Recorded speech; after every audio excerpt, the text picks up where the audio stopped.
Պարոն Կարապետյան, Մի իշխանությունները ներքև, որ խնդրենք գիչնեք, պարոն Կարապետյան, շնորհակալություն։ Պարոն Կարապետյան, իշխանությունները խոսում են, որ պատրաստ են ընդդիմության հետ կառուցողական դաշտում աշխատել, բայց ելույթները մենք տեսնում ենք այս պայմաններում ինչպես եք պատկերացնում այդ կառուցողական դաշտում աշխատելը իշխանությունների հետ։ Պետք է չմոռանանք, ինչի համար ենք հավաքվել։ Եթե դուք նկատեք իշխանության հայտարարությունները, դրանք հին են, դրանք մասնավորեցված, անհատական, անձնավորված են։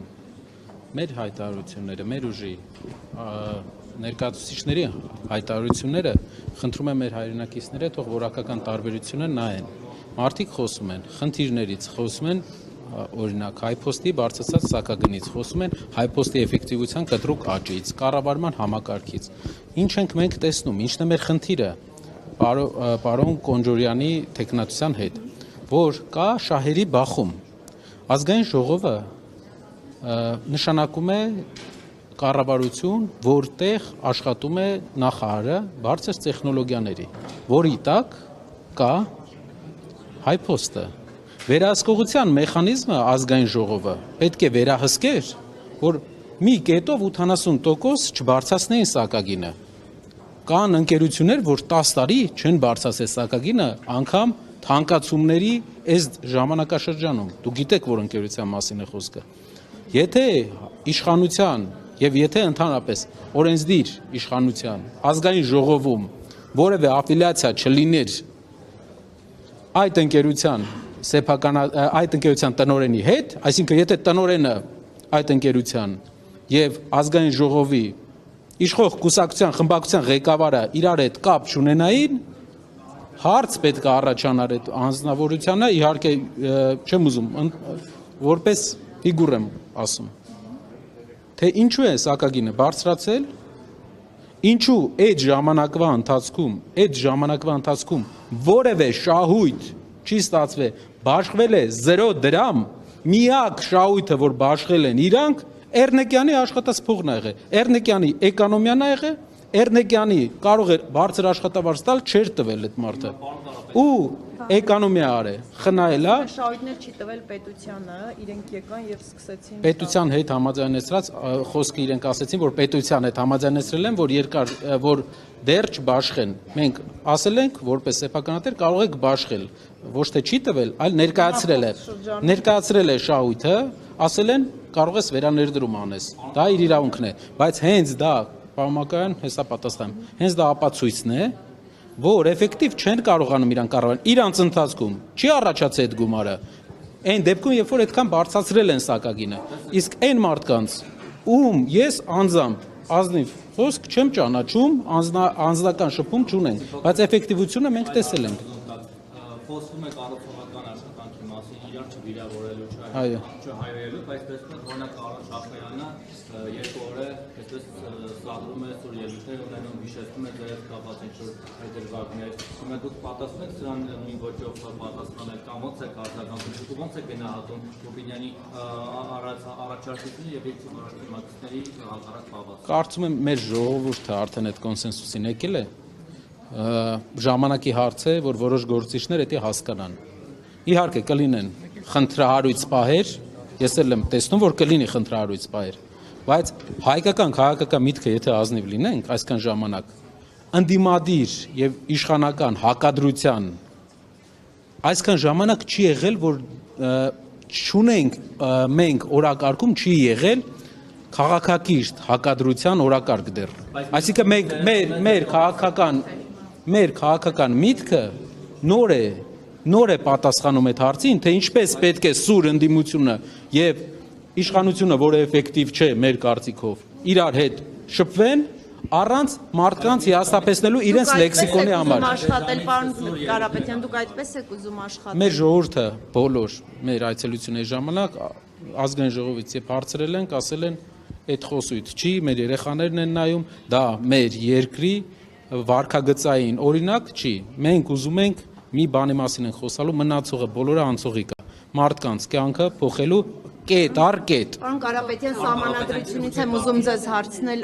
Ադրբեջանից կրկին հայտարարություն է հնչել, որ ազդակներ կան, որ Հայաստանում հանրաքվե կլինի։ Իշխանական падգամավորը քիչ առաջ հայտարարեց, որ դե քանի որ չկա այդ 2/3-ը, ասաց, որ չեն բացառում, որ ընդդիմության շարքերում էլ գտնվեն պետականամետ, ինչպես ինքը ձևակերպեց, գործիչներ, Որ պետության շահերը սպասարկող Ադրբեջանի, Պարոն Կարապետյան, որ կգտնվեն պետականամետ գործիչներ Հայաստանում ընդդիմության շարքերում, որոնք կողմ կքվեարկեն սահմանադրությանը, իշխան Սաղաթելյանը բացառում է իրենց խմբակցությունից սահմանադրությանը կողմնակից անձինք լինեն։ Ուզում եմ նախ ասել, ձեր ֆրակցիայի դիրքորոշումը հնարավոր է ընթացքում փոխվի, եթե արդեն ամբողջական հիմնավորումները ներկայացվի նոր սահմանադրության, եւ երկրորդ հարցը, դուք եթե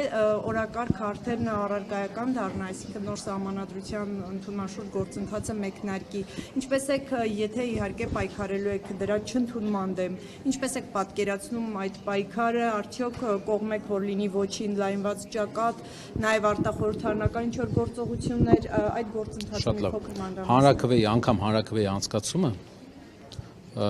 պետք է մեր թույլտվությունը, մեր համաձայնությունը։ Ես չեմ տեսնում, որ այսօրվա առաջարկը Ադրբեջանի դա օրինական առաջարկ է մեր երկրի համար։ Իրենք պետք է չորոշեն մեր երկրի սահմանադրությունը ինչպես լինի։ Մենք պետք է գնում ենք խաղաղության պայմանագրին, պետք է ունենանք խաղաղության պայմանագիր, բայց այդ խաղաղության պայմանագիրը պետք է փակի շատ դռներ, մեր ապագա վտանգների դռները։ Եվ կարող եք վստահ լինել, որ մեր բոլոր քայլերը, քաղաքական քայլերը ունենալու են մի ուղղություն, ունենալ խաղաղություն, բայց թույլ չտալ Հայաստանում էթնիկ փոփոխություն։ Այսինքն էթնիկ միատար պետություն է, որտեղ 90%-ից ավել հայ բնակչություն։ Այո։